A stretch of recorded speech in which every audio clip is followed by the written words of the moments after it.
Hello everyone, welcome back to the channel.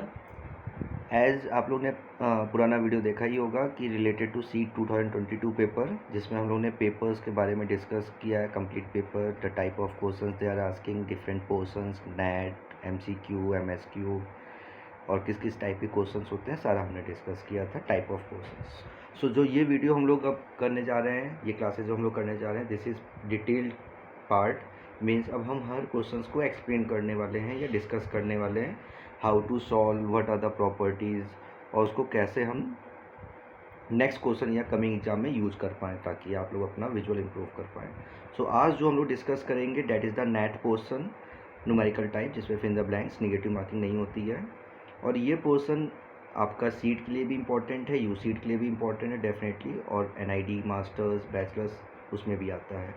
So all the students ध्यान से इसको करिएगा। 30-20 मिनट्स का वीडियो होगा, but we will discuss each and every question with the property and I try to explain properly. मैं तो उसको try करूँगा जितना अच्छे से मैं आपको समझा पाऊँ उस क्वेश्चन के particular related concept. Okay, so start करते हैं। The first one, first question says कि सॉलिड 1, सॉलिड 2 एंड सॉलिड 3 को अगर हम ज्वाइन करेंगे, इन तीनों सॉलिड्स को ज्वाइन करेंगे, तो हमें ऐसा फिगर दिखेगा as so in the figure. जो फ्रंट व्यू है and this is the back view, rear view, that is the back view. जब हमने इसको अटैच कर दिया, उसके बाद हमने इसमें ब्लू कलर का पेंट कर दिया, तो ब्लू कलर का डेफिनेटली आउटर बाउंड्रीज में पेंट हो जाएगा। एंड आफ्टर पेंट हमने तीनों सरफेसेस को वापस से हटा सेपरेट कर दिया। सो सेपरेट करने के बाद how many total number of surfaces are there which are unpainted.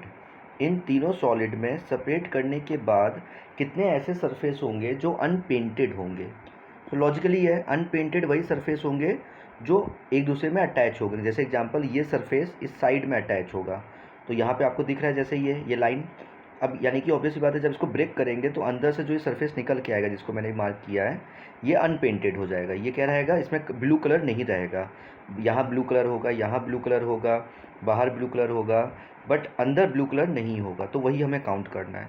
तो सॉलिड 2 को आप ध्यान से देखिए, हमेशा उस ऑब्जेक्ट को उठाइए, उस पीस को उठाइए जो आपको ज़्यादा क्लियर दिखा रहा है। तो solid 1 and solid 2 both are symmetry, और सॉलिड 2 ज़्यादा क्लियर व्यू मुझे दे रहा है, सारे सरफेसेस का ज़्यादा व्यू अच्छा दे रहा है, इसमें थोड़ा सा हिडन हो रहा है। तो जो अटैच पार्ट है वो यहाँ मुझे ज़्यादा अच्छा दिख रहा है, तो हम सॉलिड 2 में काउंट करते हैं। चलो हम लोग काउंटिंग कहाँ स्टार्ट करते हैं, सॉलिड 2 में।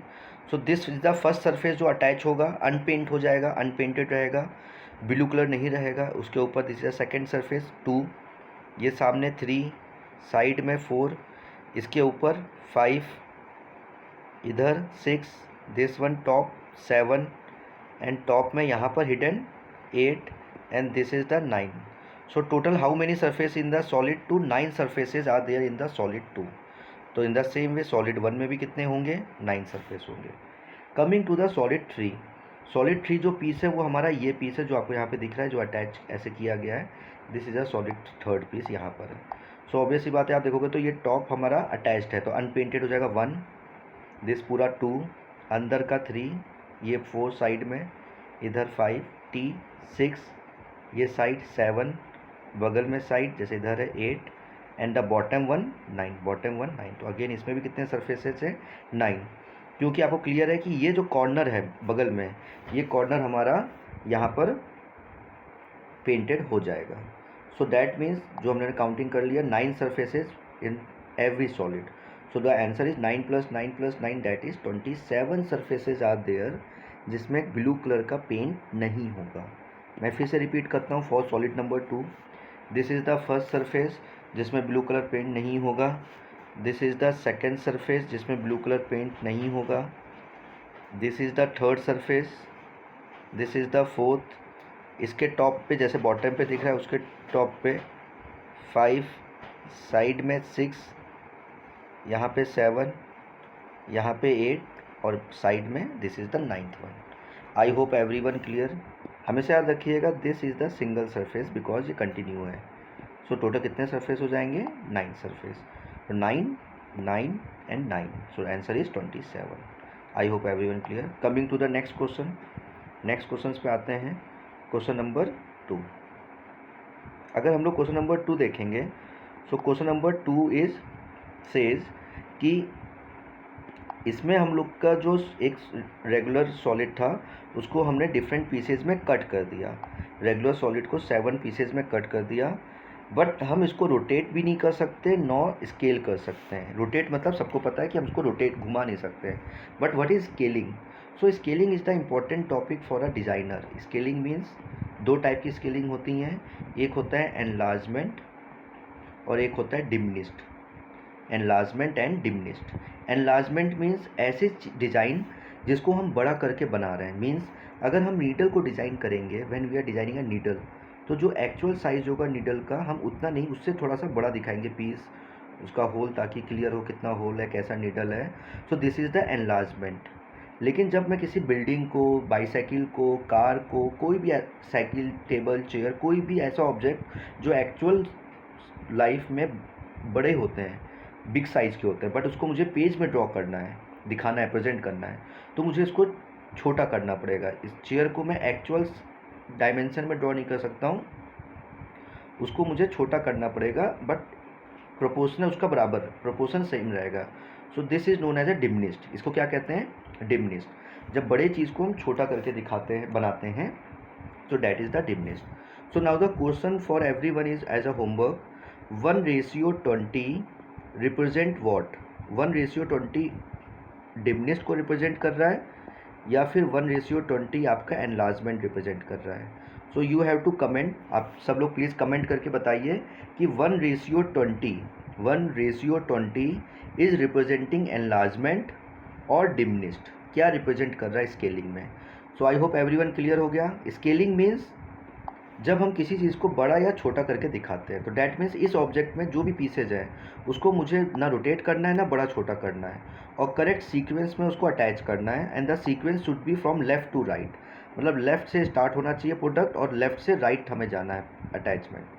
सो अब अगर हम थोड़ा सा एनालाइज करें तो figure number 3 and figure number 5 हमें दिख रहा है कि जिसमें एंडिंग कर्व है, एक and one sided and curve है, और फिगर नंबर 3 का लेफ़्ट साइड कर्व है। मीन्स फिगर नंबर 3 के लेफ़्ट में कोई भी पार्ट अटैच नहीं होगा।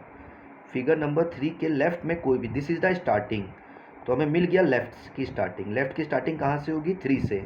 और एंडिंग कहाँ पे होगी? इस पूरे प्रोडक्ट की एंडिंग कहाँ पे होगी? 5 में, क्योंकि उसके राइट में हम किसी को अटैच नहीं कर सकते हैं, उसके राइट में हम किसी को अटैच नहीं कर सकते हैं। सो 3 इज़ द स्टार्टिंग और 5 is the ending, right. 3 is the starting and 5 is the ending. अब इसको हम लोग थोड़ा सा, जस्ट अ सेकेंड,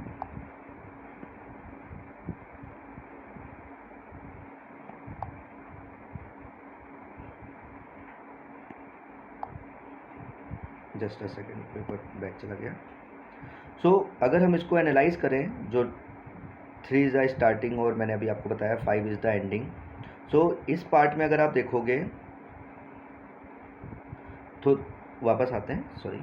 सो अब 3 से स्टार्टिंग किया, 5 से, अब 3 में हम किसको अटैच करेंगे? 3 में, यानी कि 3 से स्टार्ट हो गया और 5 से हमारा एंड हो जाएगा। दिस इज़ द स्टार्टिंग और 5 इज़ द एंडिंग, राइट। अब 3 में हम किस, अकॉर्डिंग टू द एंगल कौन अटैच होगा? 2। देखिए यहाँ पे साफ साफ, और कोई भी अटैच नहीं हो रहा है। तो 3 के राइट साइड में कौन अटैच होगा? 2 का लेफ्ट। 2 के राइट में कौन अटैच होगा? अकॉर्डिंग टू द एंगल 1 का लेफ्ट। 2 के राइट में 1 का लेफ्ट अटैच होगा, दैट 3 2 1। 1 के राइट में कौन अटैच होगा अकॉर्डिंग टू एंगल? 1 के राइट में 4 का लेफ्ट, 4 आ जाएगा। 4 के राइट में कौन अटैच होगा? 7 का लेफ्ट, 7 आ जाएगा। 7 के राइट में कौन अटैच हो पाएगा? 6 का लेफ्ट, तो 6 आ जाएगा। और 6 के ऑटोमेटिक राइट में कौन आ जाएगा? 5। तो यानी कि numbering, we got the number, हमें नंबर्स मिल गए, right. And the number is what? We got the number and the number is 3 2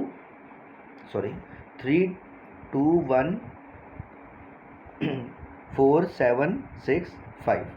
3 2 1 4 7 6 5, right. I hope everyone clear. Because हमें लेफ़्ट टू राइट एंडिंग कहा था, लेफ़्ट टू राइट, तभी मैंने 3 से start किया और 5 पे एंड किया हमने, because according to the diagram, left to right. Now coming to the next question, that is a question number 3। Question number 3 says कि हाउ मेनी सर्फेसेज और how many lines are there in the 3D figure जिससे हमें ये तीनों shadow मिल जाए। हमें एक ही object बीच में हैंग करना है। इमेजिन करिए कि रूम है, रूम में हम लोग कोई बीच में एक ऑब्जेक्ट हैंग कर रहे हैं, रूम के बीच में एक ऑब्जेक्ट हैंग कर रहे हैं, जिसके टॉर्च हम यहाँ मारेंगे तो यहाँ पे एक जेट बन के आएगा, इधर से टॉर्च फोकस करेंगे तो यहाँ पे जेट बन के आएगा, राइट। बट बॉटम में सिर्फ एक लाइन आएगी। अभी क्या आएगी? सिर्फ एक लाइन आएगी। तो यानी कि जेड में 3 लाइन्स हैं, जिससे हमें 2 शैडो तो मिल गए, बट बॉटम का शैडो नहीं मिला, फ्लोर का शैडो नहीं मिला। तो जेड में अभी हम और कितनी लाइन्स ऐड करते हैं? थोड़ा सा टिल्ट है, ये ऑलरेडी थोड़ा सा टिल्ट है, तो आप थोड़ा सा इमेजिन करेंगे तो जेड में एक लाइन थोड़ा सा एंगल पे यहाँ पर और थोड़ा सा एंगल पे ऐसे। डैट मीन्स 3D अगर आप इमेजिन करेंगे थोड़ा सा ऐसा दिखेगा आपको 3D में, जो कि ये टॉप से होगा, और बॉटम से कैसा दिखेगा हमें, मतलब फ्रंट में ऐसा होगा। This will be the front, front में हमारा थोड़ा सा ऐसा टिल्ट आएगा। So how many total lines are there in this Z? जो मतलब front, right side, left side and bottom तीनों में हमारा जेड ही बन के आएगा एज अ शैडो। तो कितनी लाइन्स हैं इस 3D फिगर में? The total lines are there how many? The total lines are 1 2 3 4 and 5। So total lines are there 5 lines. तो 3 लाइन्स नॉर्मल जेड में, एक इधर टॉप के लिए हमें 2 लाइन्स और अटैच करनी पड़ेगी ताकि टॉप से उसका शैडो बन जाए और स्ट्रेट में यहाँ पे आ जाएगा। So how many lines in the Z? Total 3D object में 5 lines will be there. Question number 4 again very important, और इससे बहुत बच्चों का डाउट भी क्लियर हो जाएगा। मैक्सिमम बच्चों का ये डाउट होता है कि सर ज्योमेट्री किस टाइप की आती है, हाउ मच डिटेल्ड ज्योमेट्री। तो मैं आप लोग को यही कहूँगा, the geometry the portion they are asking on the based on visual geometry, they are always asked on the based on visual. अगर मैं आपको एग्जांपल दूँ, सिंपल सा स्टार्ट करें। इन अ रेक्टेंगल अगर डायगोनल डिवाइड किया तो डायगोनल ने कितना पोर्शन कवर किया? लोअर पार्ट कितना एरिया है? That is the half. Lower part ने कितना एरिया कवर कर लिया? हाफ। सबका आंसर हाफ है, करेक्ट है। इसी डायग्राम को थोड़ा सा अलग तरीके से पूछूं कि how much area now this triangle covered, total rectangle का एरिया कितना कवर किया? तो अब आप लोग थोड़ा सोचोगे, बट इसको अगर थोड़ा सा एनालाइज करो आप लोग, मैं इस रेक्टेंगल को 2 इक्वल पार्ट यहाँ से डिवाइड कर दे रहा हूँ, ट्राइंगल से बीच में लाइन ड्रॉ कर दे रहा हूँ। तो first portion and second portion, तो फर्स्ट में कितना एरिया कवर कर रहा है? फर्स्ट का हाफ, और सेकंड का भी कितना कवर कर रहा है? Half.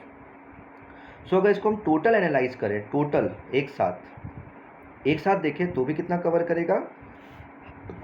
Half area. So always remember, किसी भी रेक्टेंगल में कोई भी ट्राइंगल इनसाइड इंस्क्राइब्ड है जो बेस से हाइट तक अटैच हो रहा है तो वो हाफ एरिया कवर करता है। That always cover the half area.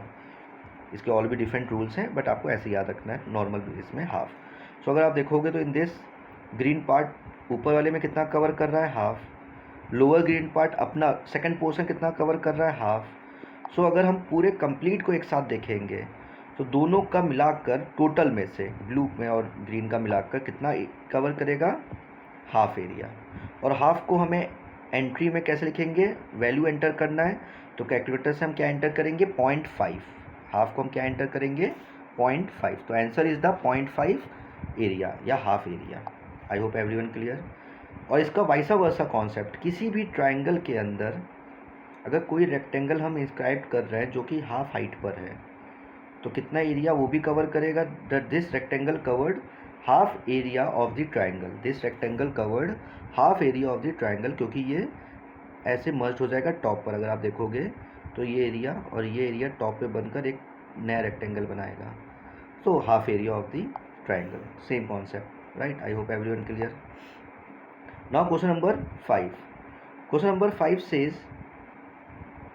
5 says कि what will be the maximum number of pyramids will be there which when the base layer will be the 6/7 grid। यानी कि इन्होंने 2/2 का ग्रिड दे रखा है, 2/2 का ग्रिड।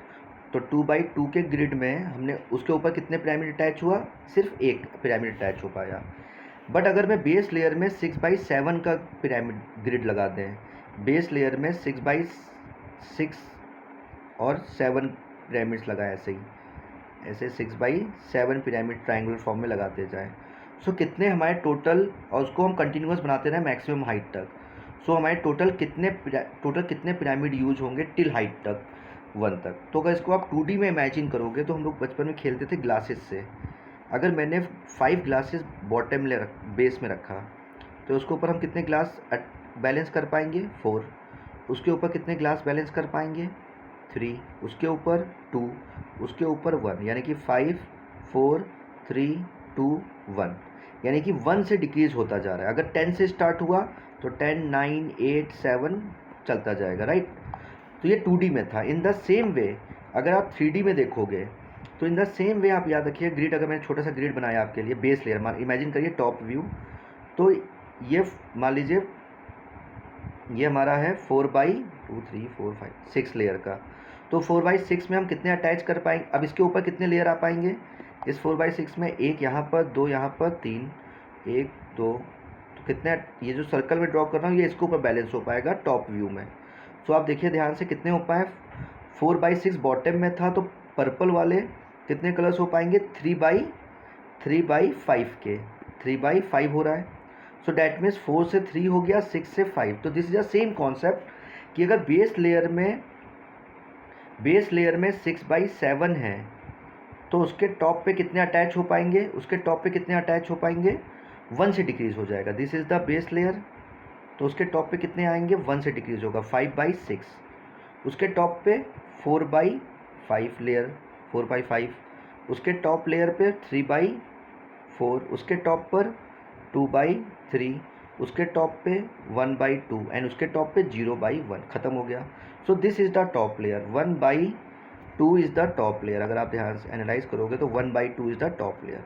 तो हाउ मेनी क्यूब्स? तो ये हो गया 42। हाउ मेनी पिरामिड कितने यूज है? 42 30 20 3 4 जा 12 6 एंड 2। सो इसको ऐड ऑन करें तो 6 2 8 10 12 2 1 कैरी गया, 1 2 3 4 3 7 and 4 11.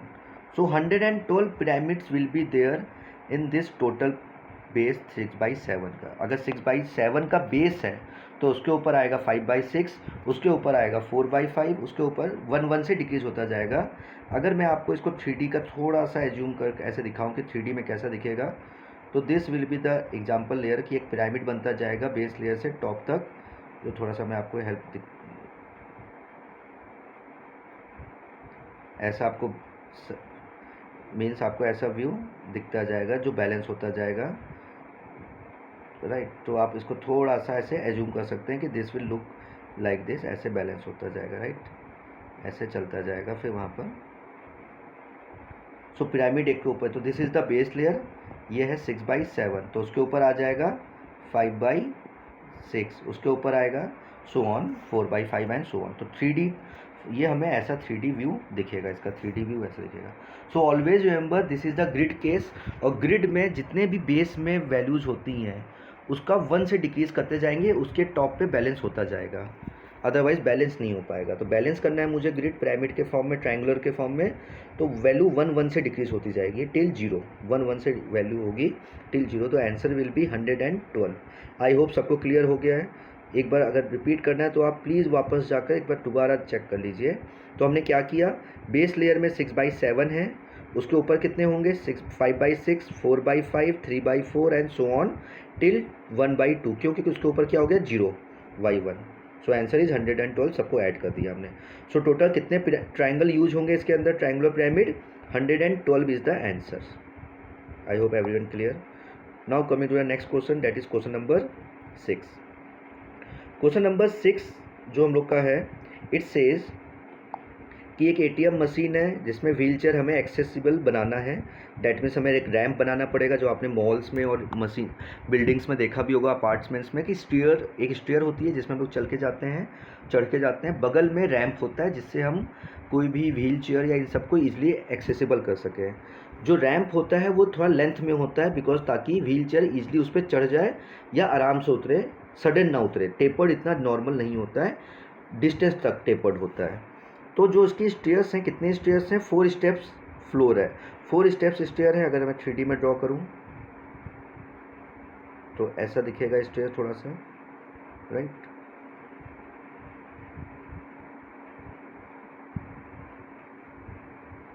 तो this is a top layer. अब इसका हमें डायमेंशन गिवन है कि लेंथ इसकी 1000 mm है, इसका जो बेस है, the base will be the 300, base breadth is the 300, breadth is the 300 and the height is 150, height is 150। तो हाइट को मैं अलग से लिख रहा हूँ because height is important. Height is 150, 150, ये भी 150, ये भी 150, ये भी 150। सो टोटल हाइट कितनी हो जाएगी? The total height will be the 600 mm। The total height will be the 600 mm। I hope everyone clear. Now जो हमें बगल में, इसके बगल में जो स्लोप बनाना है, टेपर्ड स्लोप बनाना है जो बगल में, that the ratio of that will be 1:12। The ratio is 1:12 given है। The ratio of the slope is, the slope of the ratio क्या है? 1:12 रैम्प का। इसमें हमेशा याद रखिएगा first one will be the height. One किसको रिप्रेजेंट कर रहा है? हाइट को। अगर हाइट 1 है तो बेस कितना होगा? 12। मीन्स अगर 1 मीटर की हाइट है तो बेस 12 मीटर का बनेगा। 1 किलोमीटर की हाइट है तो बेस 12 किलोमीटर का लेंथ का होगा। तो यहाँ पे हमारी हाइट कितनी हो गई? The height become 600। सिंपल सा आप सोचिए, हाइट अगर 600 बन गई, हाइट बिकम 600, तो what value will be the base? Base की वैल्यू कितनी हो जाएगी? The base will be 12 time increase हो जाएगा। तो 600 into 12, so 600 into 12 that is 7200 mm। 7200 mm, base will be 7200 mm। But हमसे आंसर मीटर में पूछा गया है। The answer they are asking in metre. तो 7200 mm को जब आप मीटर में डिवाइड करेंगे तो इट विल बी 1000 से डिवाइड होगा, कन्वर्ट करेंगे तो इट विल कम। तो कितना आ जाएगा आंसर? 7.210 आ जाएगा। तो 7.2 मीटर इज द आंसर। तो height according to 600 height, 600 mm height, base कितनी लेंथ का होगा? 7.2 मीटर, और we can say 7200 mm। But हमसे मीटर में पूछा गया है तो कन्वर्ट कर लिया। अब मैंने अपने मन से नहीं किया या आपने अपने मन से नहीं किया, वो हमने डिसाइड किया रेशियो से, और वो हमें गिवन था 1:12। अगर 1 हाइट है तो 12 उसका बेस होगा, तो उसी अकॉर्डिंग हमने मल्टीप्लाई कर दिया। सिंपल, कुछ नहीं करना। यूनिट कन्वर्जन प्लीज़ याद रखिएगा, टर्न्स, क्विंटल, इंच, फिर आपका फीट होता है, mm, मिलीमीटर, सेंटीमीटर, छोटे छोटे यूनिट्स हैं जो हम लोग एज ए डिज़ाइन में यूज़ करते हैं। तो यूनिट्स को थोड़ा सा रिवाइज करेंगे, फ्यूचर क्लासेस में भी आपको रिवाइज करूँगा, बट याद रखिएगा 1000 से डिवाइड किया, right. So this is the question number 6 जिसका आंसर हमने बता दिया आपको, right. 7.2। Now question number 7। Question number 7 is based on the science या फिजिक्स जो हम लोग ने 9th क्लास में पढ़ा हुआ आप सबने, pulley. This chapter is known as a pulley, और ये मैं प्रॉपर पूरा एक्सप्लेन करूँगा इन द पार्ट जो अलग से हम वीडियो बनाएंगे पुली चैप्टर में। बट मैं आपको बता दे रहा हूँ, पुली में 2 टाइप की पुली होते हैं। One is the fix pulley and the second one is the movable pulley. Fix pulley मतलब जो वॉल में अटैच है उसको बोलते हैं फिक्स पुली, और मूवेबल पुली हमारा होता है जो कि लोड में अटैच होता है, जिसको हम इजीली मूव कर सकते हैं, लोड के साथ अप एंड डाउन जाता रहता है। So that is the movable pulley. So concept आपको ये याद रखना है इसमें कि इन दिस जितने भी मूवेबल पुली हैं वो हमें एडवांटेज देते हैं। वो हमें क्या देते हैं? एडवांटेज। तो मूवेबल पुली में this is movable pulley, this is movable pulley and this is movable pulley, जो लोड में अटैच है, ये मेरे कोई काम का नहीं है, और ये फिक्स पुली है। This is not a movable pulley, this is the fix pulley. देखिए वॉल में अटैच है ये। सो हमें जितने भी मूवेबल पुली हैं, हमेशा याद रखिए जितने भी मूवेबल पुली हैं, उन मूवेबल पुली में कितने रोप्स अटैच हैं लेफ्ट एंड राइट में? टोटल कितने रोप्स हो गए? आप देखेंगे यहाँ पे कितने रोप में डिस्ट्रीब्यूट है? 1 2 3 4 5 6। कितने रोप अटैच हो रहे हैं टोटल मूवेबल पुली में? 6 रोप्स। सो जितने मूवेबल पुली हैं उतने रोप्स हमें काउंट कर, उसके टोटल लेफ्ट एंड राइट कितने भी रोप्स हैं उस मूवेबल पुली के लेफ्ट एंड राइट के रोप से हमें मतलब है। तो कितने रोप्स हो गए लेफ्ट एंड राइट मिलाकर मूवेबल पुली के? ये मूवेबल है, ये मूवेबल पुली। तो 1 2 3 4 5 6 ropes. So the total load जो भी हमारे इस बॉडी में लग रहा है वो 6 पार्ट में डिस्ट्रीब्यूट होगा। सिंपल, जो टोटल लोड हमारा बॉडी में लग रहा है वो कितने पार्ट में डिस्ट्रीब्यूट होगा? जितने रोप्स होंगे मूवेबल पुली में। सो 2520 डिवाइडेड बाई 6, तो डिवाइड करेंगे आप इसको तो आंसर विल बी 4, और कैरी 1 गया तो 1220। तो आंसर इज़ 420 न्यूटन। कितना आ जाएगा? 420 इज़ द आंसर। सो हमेशा याद रखिएगा, कुछ आपको टीचर्स फैकल्टीज़ या कुछ चीज़ें आप बच्चे ये बताएंगे आपको कि आप पढ़ोगे कि पुली को काउंट करो, that is not the concept, वो गलत कॉन्सेप्ट है। तो गलत कॉन्सेप्ट पे मत जाइए। फ्री पुली के जितने लेफ़्ट एंड राइट रोप्स होते हैं वो हमें मेन काउंट करना है। तो यहाँ पे 6 था, 6 रोप्स थे लेफ़्ट एंड राइट मिलाकर मूवेबल पुली के। तो ये हमारा हो जाएगा 2520 divided by 6, answer is 420। That's why the answer is 420। I hope everyone clear. इसको हम डिटेल्ड में भी करेंगे पूरा चैप्टर। तो आंसर इज़ 420। गलत चीज़ मत पढ़िए, आपको डिफरेंट वीडियोज़ मिल जाएंगे अलग अलग फैकल्टीज़ के थ्रू, बट पढ़ो आप सबके साथ, बट कॉन्सेप्ट क्लियर रखो ताकि आप उसको अपनी डिज़ाइनिंग में इन फ्यूचर यूज़ कर पाओ।